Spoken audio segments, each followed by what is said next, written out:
En una universidad americana, un profesor de economía decía que nunca había suspendido a un solo alumno, hasta que una vez suspendió a toda la clase.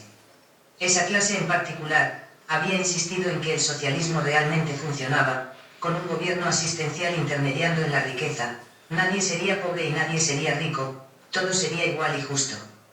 Entonces, el profesor les dijo: ok, vamos a hacer un experimento socialista en esta clase. En vez de dinero, usaremos sus notas, las que obtengan de las pruebas. Todas las notas serán concedidas con base a la media de la clase y por tanto serán justas. Todos recibirán las mismas notas, lo que en teoría, significa que nadie será suspendido, así como también que nadie recibirá un 10. Tras la primera prueba, el profesor calculó la media y todos recibieron un 7. De esta forma, quienes estudiaron con dedicación quedaron indignados, pero los alumnos que no se esforzaron, quedaron muy felices con el resultado. Tras la aplicación de la segunda prueba, los estudiantes flojos estudiaron mucho menos, ellos esperaban sacar notas buenas de cualquier forma, y los que al inicio habían estudiado mucho, decidieron que ellos también aprovecharían el tratamiento propuesto para sus notas. Como resultado, la media de la segunda prueba fue de 4. Por supuesto, a nadie le gustó. Después de la tercera prueba, la media general fue de 1. Si bien, las notas no volvieron a niveles más altos, surgieron los desacuerdos entre los estudiantes y la búsqueda de culpables llevó a malas palabras, que pasaron a ser parte de la atmósfera de la sala de aquella clase. La búsqueda de justicia entre los estudiantes había sido la causa principal de las quejas, mientras que el odio y el sentido de injusticia se convirtieron en parte común de ese grupo. Al final de todo, nadie quería estudiar más para beneficiar al resto de los estudiantes del curso. Por tanto, todos los alumnos repetirían aquella materia. Para su gran sorpresa, el profesor explicó: el experimento socialista fracasó, porque cuando la recompensa es grande, el esfuerzo por el éxito individual es grande, pero, cuando el gobierno quita todas las recompensas, tomando los logros de otros para darlos a los que no se esforzaron por ellos, entonces nadie más va a querer hacer su mejor esfuerzo. 1. No se puede llevar al más pobre a la prosperidad, quitando la prosperidad del más rico. 2. Para cada uno que recibe sin haber tenido que trabajar, hay una persona trabajando sin recibir. 3. El gobierno no consigue dar nada a nadie, sin que para ello tenga que quitar algo a otra persona. 4. Al contrario de lo que predica el socialismo, es imposible multiplicar la riqueza intentando dividirla. 5. Cuando la mitad de la población entiende la idea de que no necesita trabajar, entonces la otra mitad entiende que no vale la pena trabajar para sustentar a la primera mitad. En ese momento llegamos al comienzo del fin de una nación. 6. Un gobierno socialista no quita al que tiene para dárselo al pueblo, sino lo quita para su propio beneficio.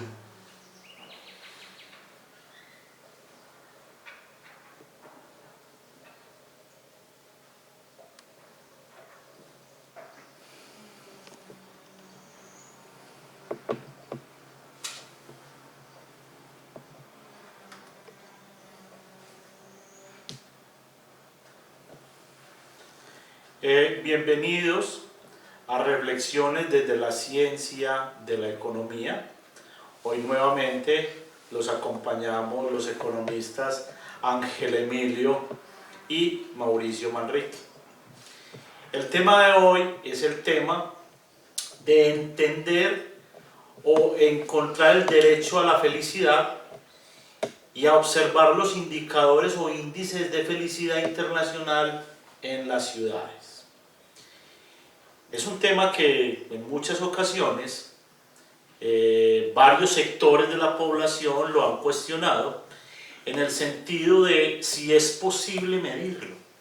¿Qué es felicidad? ¿Para qué la felicidad? ¿El porqué de la felicidad? ¿Es subjetiva? ¿Es intersubjetiva?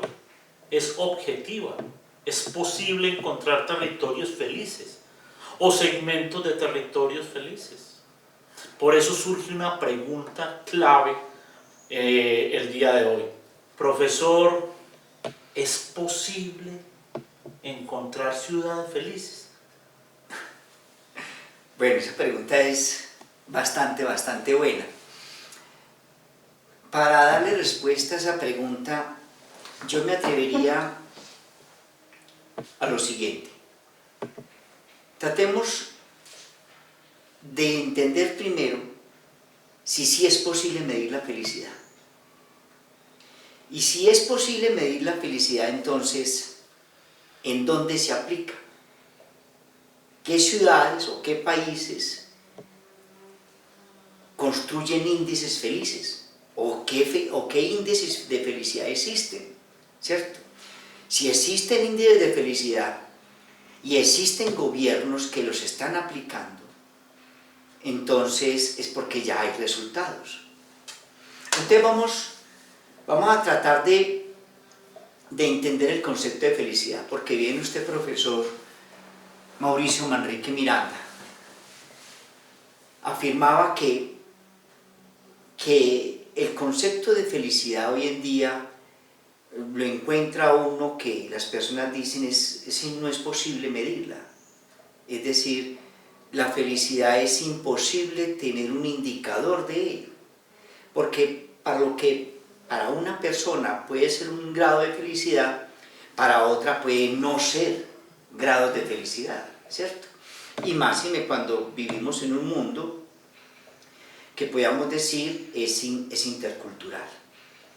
En un mundo donde existen diferencias geográficas y diferentes formas, de acuerdo a las diferencias geográficas, para abastecer necesidades, ¿cierto? E incluso dentro de una misma ciudad pueden existir personas con diferentes necesidades como grupo. Como individualidad existe, pero como grupo también existe. Entonces la ciencia de la economía ha tenido esa preocupación. Y yo diría que eso viene desde 350 años antes de Jesucristo, porque yo recuerdo que uno de los primeros autores que se preocupó mucho por el concepto de felicidad fue Epicuro.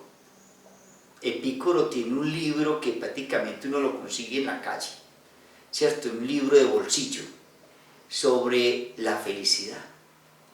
Y en ese libro de la felicidad, recordemos que Epicuro decide retirarse de la ciudad de Atenas por el gran crecimiento de la ciudad de Atenas, el gran bullicio de la ciudad de Atenas, el gran comercio de la ciudad de Atenas y ese surgimiento del gobierno de la ciudad que de una u otra manera le restaba libertad a los individuos. Y en ese restar de libertad, Epicuro dice o resuelve irse para el jardín, un lugar donde él llama el jardín, y allí él dice, me voy a retirar del mercado para que el mercado no me esclavice, ¿cierto? Para que el mercado no me vuelva consumista. Buscando la libertad. Buscando la libertad, ¿cierto? Porque cuando menos piensa el hecho de la moda, sí, me somete a mí a lucir lo mismo que lucen los demás. Entonces Epicuro va a decir, para yo no depender, ¿cierto? De lo que está de moda, de lo que está en este momento que todo el mundo usa y que por lo tanto es mirado y es respetado de acuerdo a lo que usa.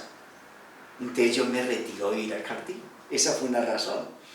La segunda razón que plantea Epicuro en ese libro es justamente porque Epicuro llega y dice, es que los gobiernos intentan, digámoslo así, buscar sus beneficios, buscar también vivir de acuerdo a las modas y de acuerdo a los gastos, exprimiendo a la gente. Entonces los gobiernos van a tratar de manipular las personas, conducir a que las personas hagan esto o esto otro porque esto es más rentable que lo otro. Entonces aquí hay un principio fundamental y es para no tener que obedecer órdenes injustas, ¿cierto? Órdenes de personas que muchas veces no tienen la razón, del respeto a la individualidad. Yo me retiro yo me voy a ir al jardín. Claro. Esa es una de las condiciones que plantea Epicuro, muy bonita. Ya después van a surgir otros artículos muy importantes. Y yo diría que el segundo gran salto, profesor, es un texto que vimos tanto en economía cuando estudiábamos ética, ¿cierto? Cuando estudiábamos ética filosófica, que es un curso que veíamos con la profesora María Teresa Lopera. Que la tuvimos también cerca a nosotros. ¿Sí? Muy cerca, hasta hace poco sí estuvo con el Escuela Superior de Administración Pública dando una charla muy bella, ¿cierto?, sobre las escuelas del pensamiento económico. Sí, importante. Sí, y yo recuerdo que en la clase de ética de María Teresa Lopera, de la profesora María Teresa Lopera, se estudiaba Aristóteles en la Ética Nicómaco, principalmente en el libro 1, capítulo 5 del libro 1, en la cual Aristóteles va a hablar acerca de la felicidad y va a decir que toda ciencia, todo arte, debe contribuir a la felicidad de la ciudad. Y eso es algo que es espectacular, porque es que para ese tiempo en la Grecia se estaba pensando en la polis, y en la persona se consideraba un ciudadano si aportaba al crecimiento de la polis. Entonces el esfuerzo de todo hombre de ciencia era aportarle a la ciudad, al crecimiento de la polis, para ser ciudadano. Y ser ciudadano era participar de esa vida política de la ciudad. Es algo muy bonito. Yo tengo una pregunta, profesor, pero no para, digamos, profundizar en el tema. Sí. Todo esto eran políticas que venían desde el ágora. Desde el ágora, sí, claro. Desde esas reflexiones, porque el ágora, el ágora, los aerópagos, lo que estaban buscando era que entre todos construir el bien social. Correcto. Lo que a todos nos convenía. Entonces era una discusión que era conjunta, Y yo recuerdo algo muy importante, que en ese capítulo 5 del libro 1 de Aristóteles, sobre la ética nicómaco, la ética nicomaquea, él va a decir que toda ciencia debe aportar. Por lo tanto, la ciencia política debe aportar, ¿cierto? Y que toda la ciencia de buen gobierno es aportar al bienestar y al crecimiento de la ciudad. La economía debería aportar al fortalecimiento de la riqueza de la ciudad, ¿cierto? Es decir, todo está mirado en el conjunto de lo macro, no en el conjunto de lo micro. Correcto. Eso es algo muy importante. En ningún momento en la ética nicómaco aparece la riqueza como fundamento de lo individual, sino la riqueza como fundamento del bien de la ciudad. Y el bien de la ciudad es el bien de todos los que la habitan. Entonces también decía de la medicina. El bien de los triunfos de la medicina es el encontrar mejores curas, mejores remedios, mejores formas para tratar la enfermedad. Y eso lo ve usted en lo que son los del libro quinto, en lo que son los números de los párrafos 194a, 194b de la Ética Aristóteles. Allí lo lee Smith. Smith lee Aristóteles. Por supuesto, es que Smith, digamos que, recordemos, una gran obra de Sir Adam Smith, padre de la ciencia y la economía, antes de escribir La riqueza de las naciones, él escribe la teoría de los sentimientos morales. Correcto. Y la teoría de los sentimientos morales, él se apoya en todos los argumentos de Aristóteles. Total. Y es también muy especificado en estudios filosóficos de Adam Smith, Claro. porque él fue profesor de la Universidad de Glasgow y él dictó jurisprudencia. Entonces, desde esa perspectiva, Adam Smith va a intentar hablar de felicidad general. Mira que el concepto que manejan la teoría de los clásicos, tanto en John Stuart Mill, tanto en Jeremy Bentham, como Adam Smith, como Sir Pigou, ¿cierto? Ellos van siempre a hablar del concepto de felicidad general. Entonces el concepto que inclusive, como bien citó usted, profesor, la obra que dio origen a la ciencia de la economía se llama Riqueza de las Naciones. No riqueza individual, sino riqueza de la nación, un concepto macroeconómico. General. General, y es de todo. Entonces, está preocupado es que la economía sirva como ciencia al bienestar de la ciudad, al bienestar de los ciudadanos, no al bienestar de unos y de otros no. Entonces, en esa obra de la riqueza de las naciones, la preocupación fundamental está por la felicidad general. Y eso va a atravesar toda la obra. Inclusive, cuando uno ya lee el diario de John Stuart Mill, cuando uno lee la autobiografía de Mill, su preocupación fundamental es por la felicidad general. Entonces, desde esa perspectiva, profesor, la ciencia de la economía ha tenido, desde sus inicios, como preocupación fundamental, la búsqueda de la felicidad general. ¿Por qué ello? ¿O dónde se desvirtúa esa parte? Podríamos decir. Una cosa es yo pensar la felicidad individual. Puede ser de que yo sea feliz porque me acabo de ganar un chance. Si me gano un chance, pues me voy a sentir muy afortunado y voy a decir, es que yo estuve mirando y anotando los números, la secuencia de los números que venían ganando en el chance y vi que hacía falta ganar y le apunté a ese y gané. Otro va a decir, no, yo lo soñé, ¿cierto? Yo soñé con ese número, cuando me desperté de ese número y lo hice y vea. Entonces la gente va a moverse desde un concepto muy particular para justificar. Yo recuerdo a René Higuita, profesor,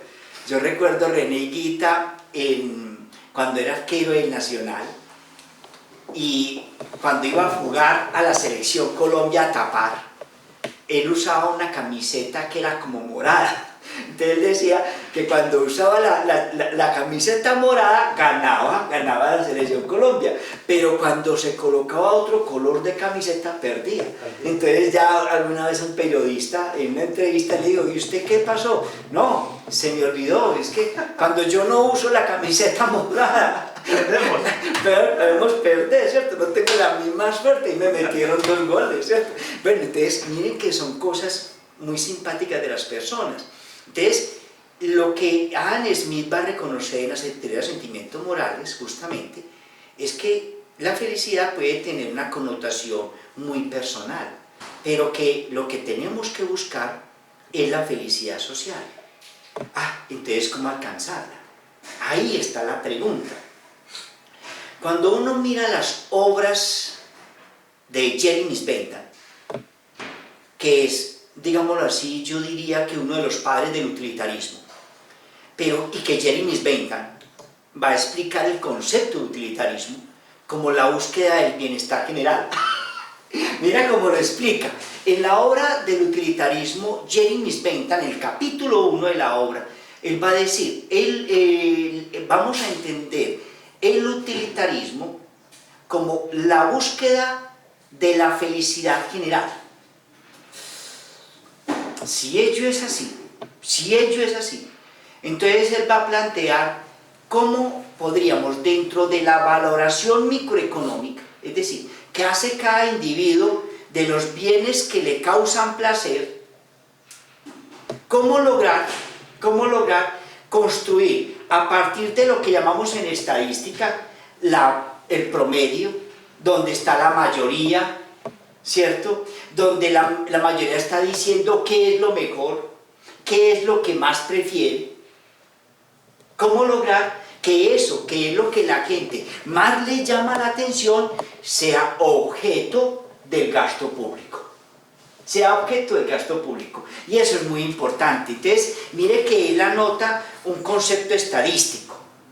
Debemos mirar a partir de las preguntas que le hacemos a cada individuo, qué es lo que a ellos más le causa satisfacción, qué es lo que más grados de felicidad le da. Y démosle grado de felicidad de 1 a 10, califique de 1 a 10 qué grado de felicidad le da a usted esto, ¿cierto? A partir de allí, pero va a decir John Stuart Mill. Pero ojo, cuando vamos a evaluar si estamos hablando de recursos públicos, tenemos que hablar de obras que la sociedad necesita, que les beneficia a todos.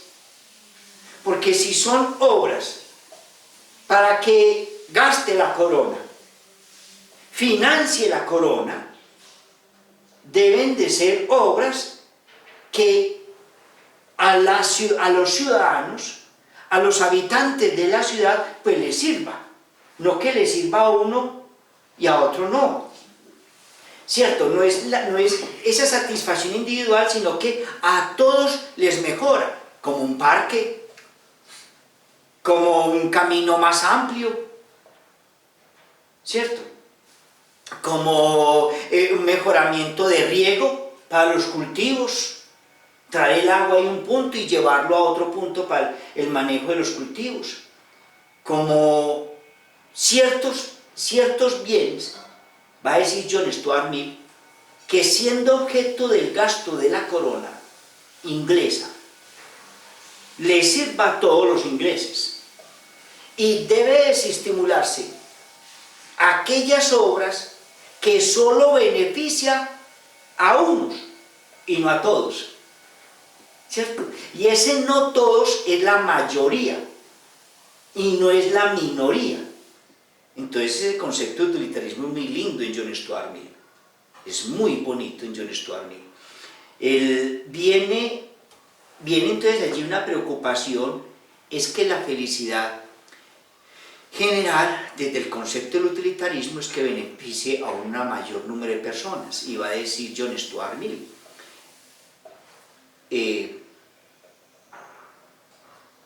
Hablando justamente de Mill, de Jeremy Bentham. Y lo que va a promulgar va a ser lo siguiente. El libro clave es este. No, este es de Fernando Savater. Hay un libro clave que es donde más lo va a trabajar, que está aquí dentro de esta biblioteca, pero que no logro observarlo en este momento.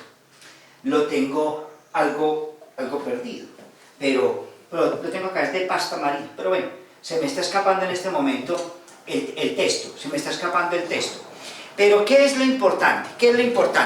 Pasar de ese concepto... Sí. Ah, ese es, correcto. Bueno, The Classic Utilitarianism, ¿cierto? Esta edición de Bentham and Mill fue editado por John Troyer y lo conseguí en la biblioteca, en la librería de la AFIT, después de editar un curso de teoría de juegos que estaba en ese momento editando en la AFIT. Entonces, en este libro, Jeremy Bentham y John Stuart Mill le va a decir, de acuerdo al principio de Bentham, va a llegar y a decirle, bueno, de acuerdo a lo que usted está diciendo, debe ser la mayor utilidad general. Pero hay algo que es necesario, que hace falta. Es cierto cuando usted afirma que es preferible la utilidad de 5 a la de 1. Es preferible la utilidad de 20 a la de 5. Es preferible la utilidad de 100 a los de 20. Es preferible la utilidad de 1000 a los de 100. Es decir, entre más personas se beneficien de esa obra, entre más personas se beneficien de ese proyecto será el más indicado para realizar, porque satisface un mayor número de necesidades. Perdón, profesor. Sí. Principio fundamental de la teoría de juegos. Principio fundamental de la teoría de juegos, correcto. Principio fundamental de la teoría de juegos. Total. El utilitarismo lo que nos dice es, si la población se beneficia, la mayor parte de la población se beneficia, digamos en superior número a la que no se beneficia, esa obra se debe hacer. Esa hora se debe hacer. El gasto público se debe dirigir hacia allá. Correcto. Y es un gasto público eficiente. Correcto, eso es, maestro. Es eso. Claro que van a haber ciertas condiciones, de acuerdo Sí, a los derechos claro. fundamentales, ¿cierto?